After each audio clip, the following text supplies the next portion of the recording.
DGP UP और आगरा कप्तान ADG को संयुक्त पीसी। लखनऊ से जितेंद्र सिंह संवाददाता की रिपोर्ट। यूपी में धर्मांतरण के धंधेबाज छांगुर बाबा को लेकर रोज नए नए खुलासे हो रहे हैं। इसी बीच शनिवार को यूपी के डीजीपी राजीव कृष्ण की प्रेस कॉन्फ्रेंस में एक नए गैंग का खुलासा हुआ जो आईएसआईएस की तर्ज पर कई राज्यों में अपना जाल फैलाकर लड़कियों को बरगलाता और उनका धर्मांतरण कराता था। आगरा से लापता 2 लड़कियों का धर्मांतरण करने के मामले में आगरा पुलिस ने 6 प्रदेशों में दबिश देकर 10 लोग गिरफ्तार किए। इनका छांगुर गिरोह से संपर्क नहीं मिला है। इन्हें कनाडा, अमेरिका, दुबई समेत कई देश से करोड़ों की फंडिंग हुई थी। मामले की जानकारी देते हुए डीजीपी राजीव कृष्ण ने कहा कि सीएम योगी के नेतृत्व में यूपी पुलिस अपराध और अपराधियों के प्रति जीरो टॉलरेंस नीति के तहत पूरी प्रतिबद्धता से काम कर रही है। कुछ विशिष्ट चुनौतियां हैं जिनका सामना करने के लिए पुलिस ने मिशन अस्मिता लॉन्च किया था, जिसमें पूर्व में अवैध धर्म परिवर्तन सिंडिकेट के कुछ अभियुक्त गिरफ्तार किए गए थे। इनमें मोहम्मद उमर गौतम, मुफ्ती जहांगीर आलम कासमी को एटीएस ने गिरफ्तार किया था। डीजीपी ने बताया कि इसी कड़ी में हाल में छांगुर बाबा उर्फ जमालुद्दीन उर्फ जलालुद्दीन के अवैध धर्म परिवर्तन के सिंडिकेट का भी पर्दाफाश किया गया। इसमें एसटीएफ और एटीएस की जांच जारी है, जिसमें कई चौंकाने वाले तथ्य सामने आए हैं। यह अभियान जिहाद के नाम पर अंतर्राष्ट्रीय जिहादी फंडिंग प्राप्त करने, रेडिकलाइजेशन की कार्रवाई करने और राष्ट्रीय सुरक्षा में सेंध लगाने के उद्देश्य से अवैध धर्मांतरण, डार्क वेब और अन्य नेटवर्क के जरिए गंभीर अपराध करने वाले अपराधियों के विरुद्ध है। इसी कड़ी में आगरा में एक उल्लेखनीय काम किया गया है। इसमें 6 प्रदेश में दबिश देकर 10 लोगों को गिरफ्तार किया गया है। ये लोग देश के विभिन्न राज्यों में विशेष तौर पर कम उम्र की लड़कियों को प्रलोभन, लव जिहाद और अन्य तरीकों से प्रभावित करके अवैध धर्मांतरण के काम में लिप्त थे। अवैध धर्मांतरण का यह मोडस ऑपरेंडी आईएसआईएस का सिग्नेचर स्टाइल है। प्रारंभिक जांच में इस ग्रुप का संबंध पीएफआई, एसडीपीआई और पाकिस्तान के आतंकी संगठनों से भी होने के संकेत मिले हैं। डीजीपी ने बताया कि आगरा पुलिस के उल्लेखनीय कार्रवाई के बाद जांच में एसटीएफ और एटीएस को भी शामिल किया गया है। आवश्यकता अनुसार अन्य राज्यों की पुलिस और केंद्रीय एजेंसियों से भी समन्वय स्थापित किया जाएगा। धर्मांतरण का कौन धंधेबाज कहां से पकड़ा गया? आयशा एसबी कृष्णा गोवा से, अली हसन शेखर रॉय कोलकाता से, ओसामा कोलकाता से, रहमान कुरैशी आगरा से, अबू तालिब खालापार मुजफ्फरनगर से, अबू रहमान देहरादून से, मोहम्मद अली जयपुर राजस्थान से, जुनैद कुरैशी जयपुर से, मुस्तफा मनोज दिल्ली से, मोहम्मद अली जयपुर से। 2 युवतियों की आगरा में गुमशुदगी दर्ज कराई गई है और सुसंगत धाराओं में मुकदमा दर्ज हुआ है, जिसमें धर्म परिवर्तन की भी धारा शामिल है। साइबर थाना को इन्वॉल्व किया, जिसमें पता चला कि 6 प्रदेशों में शामिल लोग जिनकी फंडिंग यूएस, कनाडा से हो रही थी। ये ग्रुप रेडिकलाइजेशन और धर्मांतरण का काम करता था। लव जिहाद बंगाल, गोवा, दिल्ली, राजस्थान, उत्तरांचल 11 जगहों पर टीम को भेजा और 10 लोग गिरफ्तार किए। लव जिहाद के प्रूफ मिले और आईएसआईएस के तरीके पर काम करते थे और सभी 10 लोगों को अलग अलग जिम्मेदारी मिली थी। फंडिंग कलेक्ट करते थे, प्रलोभन देते थे, बहला फुसला कर धर्म परिवर्तन और शादी। अभी तक की जानकारी के अनुसार इन लोगों ने सैकड़ों लोगों के धर्मांतरण कराए। जी के मार्गदर्शन में, नेतृत्व में अपराध और अपराधियों के प्रति जो जीरो टॉलरेंस की नीति है,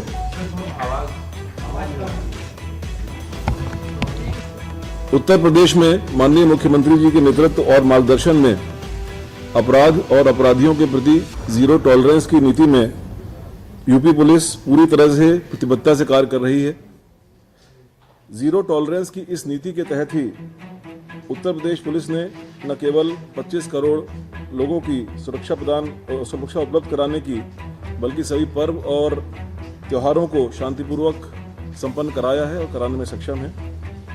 सरकार के इन प्रयासों के क्रम में कुछ विशिष्ट चुनौतियां हैं, जिनका सामना करने के लिए उत्तर प्रदेश पुलिस ने एक मिशन अस्मिता लॉन्च किया था, जिसमें पूर्व में अवैध धर्म परिवर्तन के सिंडिकेट के कुछ अभियुक्त गिरफ्तार किए गए थे। इसमें मोहम्मद उमर गौतम, मुफ्ती जहांगीर आलम कासमी, इनको एटीएस ने गिरफ्तार किया था। इसी क्रम में हाल में छांगुर बाबा उर्फ जमालुद्दीन उर्फ जलालुद्दीन के अवैध धर्म परिवर्तन के सिंडिकेट को भी उसको पर्दाफाश किया गया।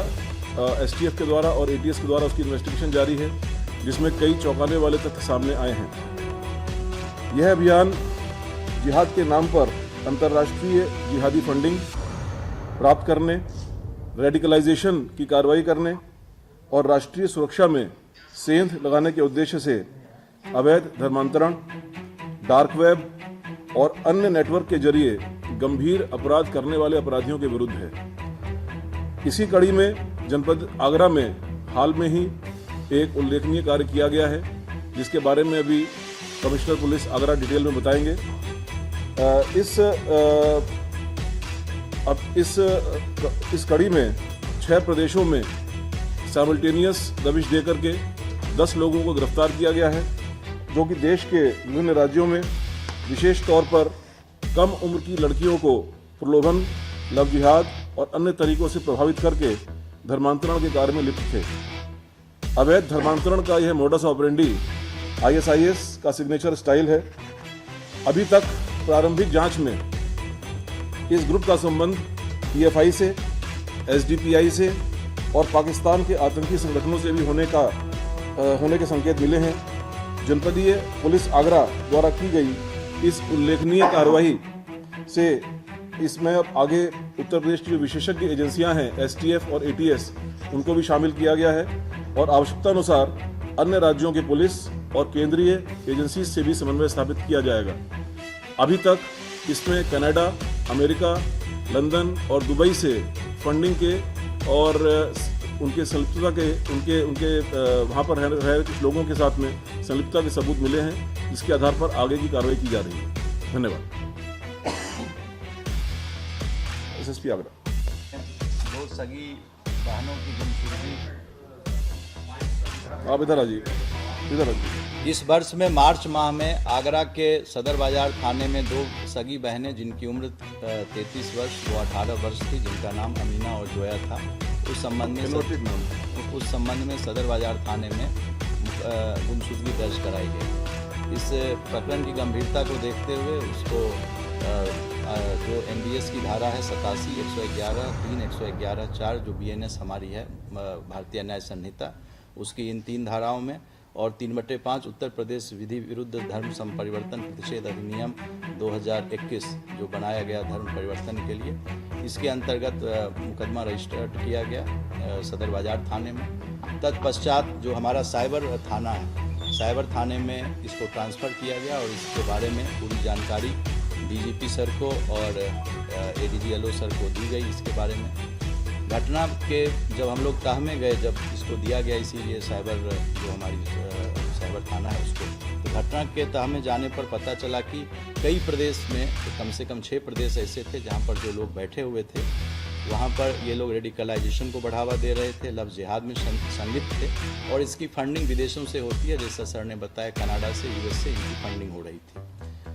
घटना की इसको गंभीरता को देखते हुए DGP महोदय के निर्देश पर मेरे द्वारा स्वयं इसका पर्यवेक्षण किया गया और एडिशनल DCP हमारे एक IPS ऑफिसर्स थे, वो इसको डायरेक्ट उन्होंने देखना शुरू किया और दिन इस पर हम लोगों ने काम करना शुरू किया। घटना के संबंध में साक्ष्य जुटाने के बाद जो प्रकाश में 7 अभियुक्त आए थे, उनके खिलाफ हमारे जो न्यायालय है आगरा की न्यायालय से उनके खिलाफ NBW वारंट लिया गया तथा बंगाल, गोवा, उत्तरांचल, उत्तराखंड, दिल्ली, राजस्थान और उत्तर प्रदेश में 11 जगह पर हमने अपनी टीम को भेजा, जिसमें 45 से 50 लोग हमारे थे जो कि इस रेड की टीम में गए थे। इस पूरे ऑपरेशन के क्रम में हम लोगों ने 10 अभियुक्तों को अरेस्ट किया, उनको गिरफ्तार किया। इस नेटवर्क में लव जिहाद का उपयोग कर तथा विदेश से प्राप्त धन से धर्म परिवर्तन और रेडिकलाइजेशन के हमारे पास सबूत और साक्ष्य मिले हैं और यह प्रणाली जो है वह ISIS का जो सिग्नेचर तरीका होता है, जो उसका प्रतिरूपण है, जो ये करते हैं, वो ठीक उसी तरह से इस चीज़ को किया गया है। गिरफ्तार अभियुक्त का पूरे नेटवर्क में सबकी अपनी अपनी अलग अलग भूमिका है। किसी की भूमिका इसमें जो पकड़े गए हैं 10 लोग, किसी का काम फंड प्राप्त करना है, किसी को उस फंड को चैनलाइज करना है, किसी को सेफ हाउस उसको मुहैया कराना है, लीगल एडवाइस देने के लिए इनकी एक अलग टीम थी, नया फ़ोन और नया सिम देना है, लोगों को प्रेम जाल में जो लोग उनको अपने पास फंसाते थे तो उनकी शादी कराने के लिए और धर्म परिवर्तन के लिए सजबाग दिखाकर प्रेरित करने के लिए और उसके संबंध में जो डॉक्यूमेंट्स होता है, पेपर तैयार करना, ये सभी ये जो ग्रुप थे इसमें ये शामिल थे। अभी विवेचना हमारी शुरुआती स्टेज में है और जो अभियुक्त हमारे आए हैं NBW पर, उनका हम लोग आगे पुलिस कस्टडी रिमांड लेंगे और विवेचना फिर आगे की जाएगी। Thank you. मैंने कहा अभी विवेचना हमारी शुरुआती स्टेज में है, विवेचना जैसे जैसे बढ़ेगी तो आप लोगों को इसके बारे में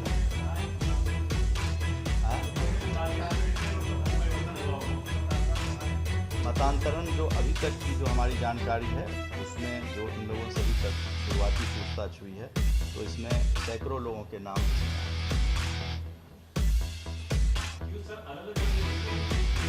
जी अलग अलग प्रदेशों से। जी 6 प्रदेश मैंने नाम बताया, वहीं से दबिश देकर इनको गिरफ्तार सबको किया गया है। इसके लिए बाकायदा जो एविडेंसेस हमारे पास आए थे थ्रू साइबर इन्वेस्टिगेशन उसको माननीय न्यायालय के सामने प्रस्तुत किया गया और वहाँ से वारंट लेकर के इन प्रदेशों में जो BNSS की प्रक्रिया है उसके अनुसार वहाँ पर लोकल पुलिस की सहायता प्राप्त करके उनको गिरफ्तार किया गया।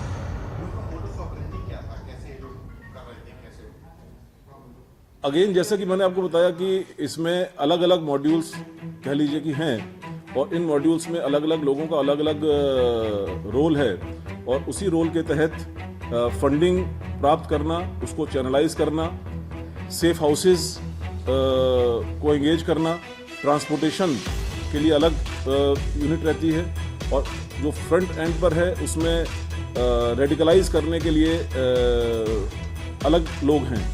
तो ये सभी इसमें कुछ हम लोगों को इसके जो इंटरमीडिएट स्टेज के जो कोऑर्डिनेटर हैं या मुखिया हैं उनके बारे में जानकारी प्राप्त हुई है और उनसे भी पूछताछ की जा रही है। तो आगे के इन्वेस्टिगेशन में और चीज़ें सामने आएंगी।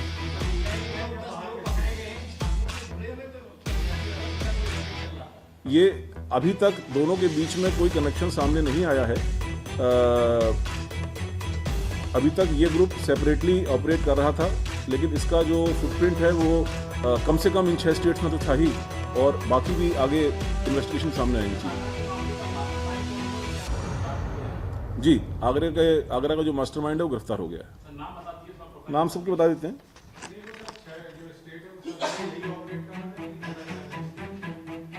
नहीं ऐसा है ना, जैसे कुछ लोग जो बैक एंड पर कोऑर्डिनेट कर रहे थे वो कॉमन है। अब जो सामने रेडिकलाइज करने का काम या प्रभावित करने का काम कर रहे थे तो वो डेफिनेटली वो अलग अलग जगह पर अलग अलग लोग हैं, बट उनके पीछे जो कॉमन नेटवर्क है वो वहाँ पर मौजूद है। अभी तो मैं उनके सिर्फ आपको नाम बता देता हूँ क्योंकि उनका हम लोग आज पुलिस कस्टडी रिमांड ले रहे हैं, it's public knowledge, public document, but subsequent आगे जब जानकारी प्राप्त होगी बाकी डिटेल बताऊँगा। इसमें गोवा से आयशा उर्फ SB कृष्णा, कोलकाता से अली हसन उर्फ शेखर राय, कलकत्ता से ओसामा, आगरा से रहमान कुरैशी, मुजफ्फरनगर से अबू तालिब, देहरादून से अबू रहमान, जयपुर राजस्थान से मोहम्मद अली, जयपुर से जुनैद कुरैशी, दिल्ली से मुस्तफ़ा उर्फ मनोज, जयपुर से ही मोहम्मद अली, ये 10 लोग गिरफ्तार हैं। अगेन वो सब चीज़ें अब क्योंकि अभी आए हैं पकड़ करके वो इन्वेस्टिगेशन के बाद मालूम पड़ेंगी, बट इसमें से कुछ लोग डेफिनेटली एक हायर लेवल पर कोऑर्डिनेट कर रहे थे, बट इनके आगे भी कोई था कि नहीं था।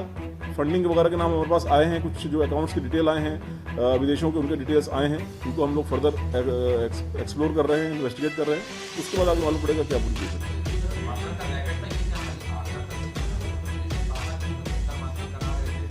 अगेन ये सब हमारी प्रिलिमिनरी इंक्वायरी है, अभी प्रिलिमिनरी स्टेज पर है अभी इन्वेस्टिगेशन।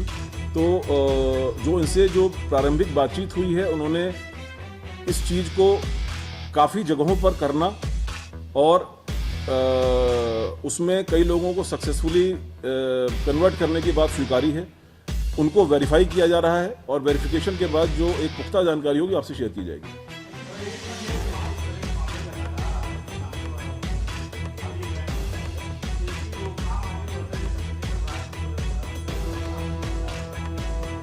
यही तरीका है, जब आप एक संगठित गैंग को पकड़ते हैं तो उसका पूरा नेटवर्क एक डिस्टर्ब होता है और उसमें फाइनेंसिंग से लेकर के कोऑर्डिनेशन का जो काम वो लोग करते हैं पीछे, उससे लेकर के सारी चीज़ें डिस्टर्ब होती हैं।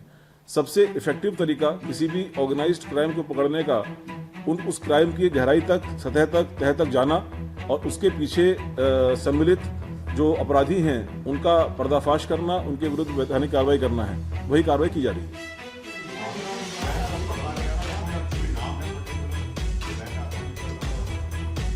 नहीं, ये गैंग उस तरह के नहीं है कि जैसे मान लीजिए कोई अगर कोई एक कन्वेंशनल क्राइम होता है, कोई डकैती का क्राइम है या कोई एक्सटॉर्शन का क्राइम है, तो उसमें एक नाम से, क्योंकि वो नाम के आधार पर ही उनका वो काम चलता है। यहाँ पर तो अपनी पहचान छुपाते हुए या अपनी बात को छुपाते हुए वो आगे काम करते हैं। तो ऐसा कोई गैंग का नाम नहीं है, बट जो गैंग के सदस्य हैं, जो भी इस पूरे ऑर्गेनाइजेशन, इस ऑर्गेनाइज्ड क्राइम के सदस्य हैं, वो काफ़ी टाइम से ये काम कर रहे हैं।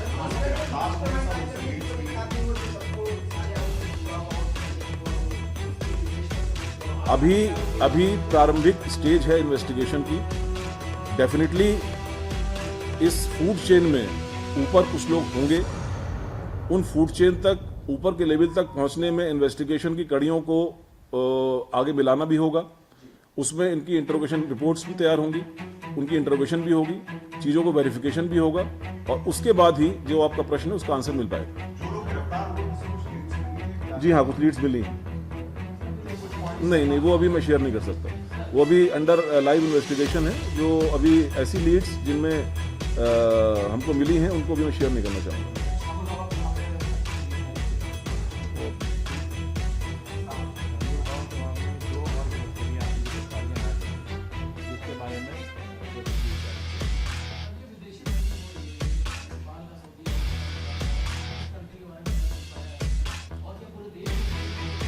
नहीं, मैं अभी देखिए, मैं आपको साक्ष्य के आधार पर बात बताऊंगा। जो हमारे पास साक्ष्य है उसमें इन 4 जगहों पर बैठे हुए कुछ व्यक्तियों द्वारा इसकी फंडिंग की जा रही है, जिसके हमको साक्ष्य मिले। उसका उपयोग, उसका जो प्रयोग है, वो प्रयोग देश में किस किस जगह पर हो रहा है, वो फर्दर इन्वेस्टिगेशन का विषय है। तो जैसे जैसे इन्वेस्टिगेशन आगे बढ़ेगी, मनी ट्रेल आगे बढ़ेगी, उसमें जो है वो इन्वेस्टिगेशन में बिंदु सामने आएंगे। पाकिस्तान का सर आपने लिया है, डायरेक्टली कोई कनेक्शन किसी ने तो आपको नहीं, इसमें मैंने ये 2 बातें कही हैं। मैंने कहा है कि PFI, SDPI और पाकिस्तान के एक मिलिटेंट संगठन के हमको प्रमाण मिले हैं इस चीज़ के कि उनसे इनका संलिप्तता है। इनके जो आपस में जो लिस्टेड मेंबर्स हैं, उनके मेंबर्स के साथ में इनकी संलिप्तता कंफर्म हुई है। ISIS के बारे में मैंने कहा कि उनका ये सिग्नेचर स्टाइल है कि जिहादी तैयार करके इसमें से एक जो कन्वर्ट है, जो 2 लड़कियां गायब हुई थी जिनको रिकवर किया गया है, उनमें से एक का उसके अपने चेंज्ड फेसबुक पर AK-47 के साथ फोटो है। तो ये जो स्टाइल है मुजाहिद में रेडिकलाइज करने का, ये स्टाइल जो है, मैंने कहा कि ISIS का स्टाइल है। अभी it is too early to say. अभी तो जो एविडेंस हमारे सामने ये है कि भाई एक साइबर ट्रेल में, उस साइबर ट्रेल में one of the victims, she is holding AK-47 weapon and photograph उसकी मौजूद है, जो कि इन्वेस्टिगेशन का पार्ट है। बाकी आगे क्या स्टेज पर पहुंचे थे, नहीं पहुंचे थे, कैसे कर रहे, तो हम लोग इन्वेस्टिगेट कर रहे हैं। अभी मैं शेयर नहीं करना चाहता।